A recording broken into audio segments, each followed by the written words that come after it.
आपने असुर web series के सबसे पावरफुल कैरेक्टर एंड एंटागनिस्ट शुभ जोशी को एक बार जरूर देखा होगा, जिसे बचपन से कुछ मिस्टिकल पावर या फिर दैविक शक्तियां हासिल थी, जिसका दिमाग जो बचपन से यानी छोटी एज में ही बहुत ही ज्यादा था, जिसका आईक्यू लेवल एक नॉर्मल बच्चे की तुलना में बहुत ही ज्यादा था। मगर आपको जानकारी हैरानी होगी दोस्तों कि ये किसी मिस्टिकल पावर या फिर दैविक शक्ति की वजह से नहीं है, बल्कि एक बीमारी होती है, कंडीशन होती है जिसे हम हाइपरलेक्सिया कहते हैं, जो ऑटिज्म स्पेक्ट्रम डिसऑर्डर के अंदर आती है। वीडियो में हम आगे डिस्कस करेंगे कि आखिर ऑटिज्म स्पेक्ट्रम डिसऑर्डर होता क्या और ये कितना सेंसिटिव एंड सोशली इतना इंपॉर्टेंट मुद्दा है, जिसे बॉलीवुड वालों ने सिर्फ और सिर्फ पैसा बनाने के लिए ही यूज किया है। कैसे आमिर खान, शाहरुख खान और प्रियंका चोपड़ा जैसे बड़े एक्टरों ने भी इसको सिर्फ और सिर्फ महज पैसा कमाने के लिए ही यूज किया है। ऑटिज्म स्पेक्ट्रम डिसऑर्डर बेसिकली एक न्यूरो डेवलपमेंट डिसऑर्डर होता है या फिर न्यूरो डेवलपमेंट कंडीशनिंग होती है। अगर मैं आपको सिंपल टर्म में कहूं तो बेसिकली ये दिमाग में केमिकल इम्बैलेंस की वजह से होता है। नॉर्मली जो एक बच्चा होता है राइट, वो 1 से 2 साल की एज में अपने माँ बाप से या अपने आसपास के एनवायरनमेंट से चीजों को देखकर, सीखकर उसे इमिटेट करने लगता है, उसे दोहराने लगता है, उससे सीखता है या चलने या बोलने लगता है। लेकिन ऑटिज्म के केस में सारी चीजें जो होती है राइट, केमिकल इम्बैलेंस की वजह से सारी चीजें जो बच्चा जो होता है राइट, वो बचपन में सारी चीजें नहीं सीख पाता और ये सारी चीजें डेवलप नहीं कर पाता, जिसकी वजह से वो सारी चीजें सीख ही नहीं पाता है। दुनिया में 54 में से एक बच्चा जो होता है वो ऑटिज्म का शिकार होता है। 100 में से 4 मेल चाइल्ड जो होते हैं वो ऑटिज्म का शिकार होते हैं। 100 में से एक फीमेल चाइल्ड जो होता है वो ऑटिज्म का शिकार होता है। यूजुअली एक बच्चा जो होता है वो 1 से 2 साल की एज में अपने पेरेंट्स को या अपने आसपास के एनवायरनमेंट को देखकर चीजों को जो है इमिटेट यानी उसे दोहराने लगता है, उसे सीखने लगता है, चढ़ने लगता है, बोलने लगता है। लेकिन ऑटिज्म के केस में एक बच्चे का जो कॉग्निटिव डेवलपमेंट होता है वो बिल्कुल हो नहीं पाता, जिसकी वजह से बच्चा जो है सारी चीजें नहीं कर पाता है। ऑटिज्म के केस में बच्चों में कुछ कॉमन सिम्टम्स या चीजें पाई जाती हैं, जिसमें से नंबर 1 जो है डेफिसिट सोशल कम्युनिकेशन होता है। इस केस में बच्चा जो होता है राइट, उसका जो सोशल कम्युनिकेशन होता है वो बहुत ही कम हो जाता है। वो लोगों से बातें नहीं करता है, अपनी ही दुनिया में खोए रहता है। अगर एक बच्चे को उसके पेरेंट्स के अलावा कोई अपनी गोद में उठा लेता है तो बच्चा बेसिकली रोने लगता है, क्योंकि उसकी जो अलग ही दुनिया रहती है वो बस उसी दुनिया में रहना पसंद करता है। दूसरा जो होता है वो नॉन वर्बल कम्युनिकेशन। अब नॉर्मल केस में यानी कि 1 से 3 साल के बीच में अगर कोई बच्चा होता है राइट और उसे कोई चीज चाहिए होती है तो बेसिकली वो अपने पेरेंट्स को इशारे से या 1 से 2 वर्ड बोलकर जो है उसे बोलने की कोशिश करता है। लेकिन ऑटिज्म के केस में जो बच्चा होता है अगर उसे कोई चीज चाहिए होती है राइट, तो बोलकर या फिर इशारे से बिल्कुल भी नहीं कर सकता। इनफैक्ट अगर उसे कोई चीज चाहिए होती है तो वो अपने पेरेंट्स को पकड़कर उस जगह पर लेके जाता है जो चीज उसे चाहिए होती है। तीसरा जो होता है वो रिलेशनशिप बैरियर होता है। इस केस में जो बच्चा होता है राइट, वो दूसरे बच्चों से अपना रिलेशनशिप बिल्कुल भी नहीं बना पाता है। एग्जाम्पल के तौर पर अगर कोई दूसरा बच्चा उस बच्चे के घर पर चला आता है और उसे खिलौने जो है उसके साथ शेयर करता है तो बच्चा रोने लगता है। उसे अपनी चीजें जो है किसी दूसरे बच्चे के साथ शेयर करने में बिल्कुल भी मजा नहीं आता। उसे रिलेशनशिप बेसिकली उसे फ्रेंडशिप जो है बिल्कुल भी पसंद नहीं होती, वो अकेला रहना पसंद करता है। यूजुअली जो बच्चे होते हैं राइट, यानी कि 3 से 5 साल की एज में जो होते हैं अपने हम उम्र के बच्चों से काफी अच्छी गहरी दोस्ती या फ्रेंडशिप रिलेशनशिप बना लेते हैं। लेकिन ऑटिज्म के केस में जो बच्चे होते हैं राइट, वो रिलेशनशिप बिल्कुल भी नहीं बना पाते हैं। चौथा जो होता है वो चीजों को रिपीट करना। इस केस में जो बच्चा होता है वो चीजों को बार बार रिपीट करने लगता है। अगर उसे दिन में किसी ने एक बात बोल दी तो उसी बात को बार बार दिन भर जो बच्चा दोहराता रहता है, रिपीट करता रहता है। पांचवा जो होता है वो प्रोनाउंस रिवर्सल होता है। इस केस में जो बच्चा होता है वो चीजों को रिवर्स ऑर्डर में बात करने लगता है, जैसे कि टुमारो को वो यस्टरडे कहता है। फॉर एग्जाम्पल के लिए मुझे वो चीज चाहिए है को बच्चा जो होता है वो तुम्हें वो चीज चाहिए है बोलने लगता है। इसके अलावा जो है बच्चों को लर्निंग में प्रॉब्लम हो सकती है, पढ़ने लिखने में प्रॉब्लम हो सकती है, चीजों को समझने में प्रॉब्लम हो सकती है, आई टू आई कांटेक्ट बनाने में दिक्कत हो सकती है, बॉडी को एक ही डायरेक्शन में, आंखों की पुतलियों को एक ही डायरेक्शन में करके जो है उनको बात करने की आदत होती है। ज्यादा बात करने की आदत नहीं होती है, बहुत कम बात करने की आदत होती है। इस केस में बच्चों को जो है वर्ड्स एंड लेटर्स या नंबर जो है समझने में काफी दिक्कत हो सकती है। ऑटिज्म का साइन या सिम्टम जो होता है वो 2 से 3 साल की एज में ही बच्चों में दिखने लगता है। इसलिए पेरेंट्स जो है वो आराम से पता लगा सकते हैं कि उनके बच्चे में जो है वो ऑटिज्म नाम की बीमारी है या नहीं। ऑटिज्म स्पेक्ट्रम डिसऑर्डर की कई कंडीशन होती है जिसके ऊपर बॉलीवुड की बहुत सारी मूवीज बन चुकी है, जिसमें पहला जो होता है वो डिसलेक्सिया। आपने आमिर खान की मूवी तारे ज़मीं पर देखी होगी, जिसमें बच्चे को जो है वो डिसलेक्सिया जैसी बीमारी हो जाती है। इस केस में बच्चे की जो लर्निंग एबिलिटी होती है राइट, वो बहुत कम हो जाती है। बच्चे को पढ़ने और लिखने में, लर्न करने में काफी तकलीफ हो सकती है, या फिर वर्ड्स को समझने में, नंबर्स को समझने में काफी तकलीफ होती है। इस केस में बच्चे को जो एक जैसे वर्ड्स में, एक जैसे नंबर में काफी कंफ्यूजन होता है। एग्जाम्पल के लिए कैरेक्टर जैसे पी और क्यू में उनको डिफरेंस बिल्कुल भी नहीं मालूम पड़ता है, या फिर बी और डी जैसे कैरेक्टर्स में उनको बिल्कुल नहीं मालूम पड़ता है। नंबर जैसे 6 और 9 होते हैं, ऐसे नंबर्स में उनको बिल्कुल भी मालूम नहीं पड़ता है। डिसलेक्सिया जो होता है बेसिकली एक लर्निंग डिसेबिलिटी होती है, जिसमें बच्चों को पढ़ने लिखने में या वर्ड को समझने में काफी तकलीफ होती है। इसका मतलब ये बिल्कुल भी नहीं जो बच्चा होता है उसका दिमाग जो है कमजोर होता है या दूसरों से लेस इंटेलिजेंस होता है। बच्चा जो होता है वो नॉर्मल ही होता है, उसका दिमाग, उसका इंटेलिजेंस जो है और बच्चे की तुलना में ही सेम ही होता है। बस उसे सोशल कम्युनिकेशन की जो हैबिट होती है वो डेवलप नहीं हो पाती, जिसकी वजह से उसकी जो फीलिंग होती है राइट, वो लिख कर या बोलकर बिल्कुल भी समझा नहीं पाता है। दूसरा जो होता है वो हाइपरलेक्सिया। इस केस में बच्चे की जो कॉग्निटिव एबिलिटी होती है वो और बच्चों की तुलना में बहुत ही ज्यादा होती है। इस केस में बच्चे का जो आईक्यू लेवल होता है वो अपने बच्चों की तुलना में या फिर टीनेजर या फिर एडल्ट से भी कई ज्यादा होता है। इसमें उनकी जो लर्निंग एबिलिटी यानी वर्ड्स को जो पहचानने और समझने की जो क्षमता होती है बहुत ही ज्यादा होती है। इस केस में बच्चा जो होता है राइट, वो लेटर्स एंड नंबर्स से काफी ऑब्सेस हो जाता है। इतना ऑब्सेस हो जाता है कि बस वो लेटर्स एंड नंबर्स में खोया रहता है। इनफैक्ट वो जब सोने जाता है बेड पर तो मैग्नेटिक नंबर या लेटर्स जो होता है राइट, उसको अपने बेड पर ले जाकर सोता है और उसे खिलौनों से रिप्लेस करके करके उसे बाजू में रात को रखकर सो जाता है। इस केस में बच्चे का दिमाग इतना ज्यादा होता है कि उसकी जो लर्निंग एबिलिटी यह है कि बच्चा जो होता है वो 2 to 4 लैंग्वेज समझ सकता है, जो कि उनकी उम्र के बच्चों से, टीनेजर से या एडल्ट से बहुत ही ज्यादा है। क्या आप जानते हैं बचपन में अल्बर्ट आइंस्टाइन को भी यही प्रॉब्लम थी? और असुर वेब सीरीज का कैरेक्टर शुभ जोशी जो है वो हाइपरग्लिक्सिया नाम की बीमारी से ग्रसित होता है, जिसकी पढ़ने की एबिलिटी जो होती है बचपन में या उसका IQ लेवल जो होता है वो औरों की तुलना में बहुत ही ज्यादा होता है, जिसे असुर वेब सीरीज में हिंदू माइथोलॉजी से कनेक्ट करके इस कैरेक्टर को जोड़ा गया है। तीसरा जो होता है वो एस्पर्जर सिंड्रोम होता है। ये भी ऑटिज्म का ही एक कंडीशनिंग होता है। इस केस में बच्चा जो होता है वो नॉर्मली रहता है, बट उसकी जो सोशल कम्युनिकेशन एबिलिटी होती है वो बहुत ही कम होती है। फॉर एग्जांपल कि लोगों से आई टू आई कांटेक्ट करके ना बात करना, बॉडी को किसी एक डायरेक्शन में झुका के बात करना, हाथों को या अपने सर को किसी एक डायरेक्शन में झुका के बात करना, आंखों की जो पुतलियां होती हैं उसको किसी एक डायरेक्शन पे या एक जगह पर फोकस करके बात करना। इस केस में बच्चे की जो लर्निंग एबिलिटी या इंटेलिजेंस होता है वो औरों की तुलना में बिल्कुल सेम रहता है, एक नॉर्मल रहता है। बस जो बच्चा होता है वो सोशल कम्युनिकेशन को नहीं सीख पाता। जो एक नॉर्मल बच्चा जो होता है कम्युनिकेशन के टाइम पर जो है यूज करता है या बिहेव करता है, वो सब चीजें वो नहीं सीख पाता है। आपने देखा होगा शाहरुख खान ने माय नेम इज खान में रिजवान का कैरेक्टर प्ले किया था, जिसे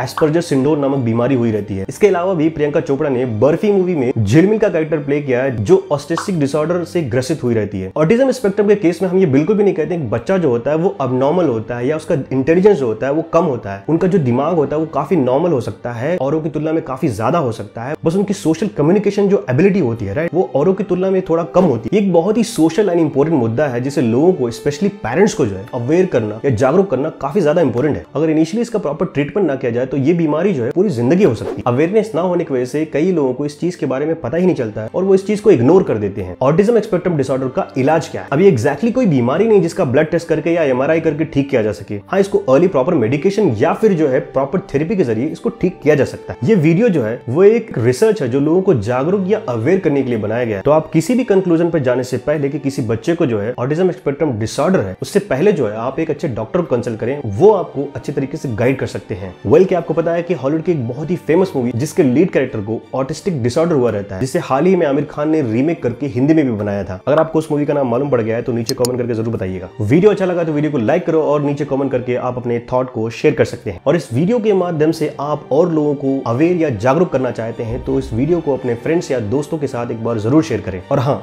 अगर आप चैनल पे नए हैं तो चैनल को सब्सक्राइब करें, वहां पे जो बेल आइकन दिख रहा है उसको भी दबाएं। Thank you for watching. जय हिंद।